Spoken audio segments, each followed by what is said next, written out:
আমাদের প্রস্তুতি আসলে পুরোদমে চলছে। যে মুহূর্তে আমরা জেনেছি যে মাননীয় প্রধানমন্ত্রী চট্টগ্রাম সফরের জন্য তিনি ইচ্ছা প্রকাশ করেছেন, সেই মুহূর্তে আমরা অত্যন্ত আনন্দবোধ করেছি যে তিনি চট্টগ্রামকে আসলে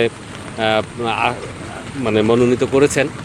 আর যেহেতু আপনারা জানেন যে একটা বিগত বন্যায় আমাদের বেশ কিছু ক্ষয়ক্ষতি হয়েছিল, ফলে ওনার আগমনে এখানে সবার মধ্যে একটা প্রাণচাঞ্চলতা ফিরে আসবে, আমাদের মধ্যে উৎসাহ উদ্দীপনা বেড়ে যাবে।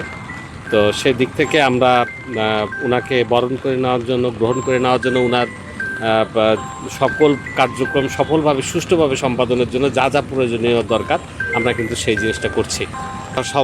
কোনো সমস্যাই হবে না। AKS অর্জন করলো গিনেস ওয়ার্ল্ড রেকর্ডস।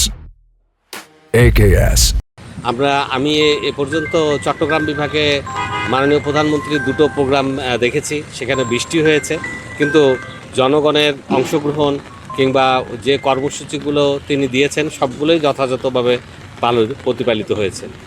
এখনও আসলে আমরা চূড়ান্ত সফরসূচিটা পাইনি, এটা হয়তো আরও পর্যালোচনা করে আমাদের কাছে প্রেরণ করা হবে।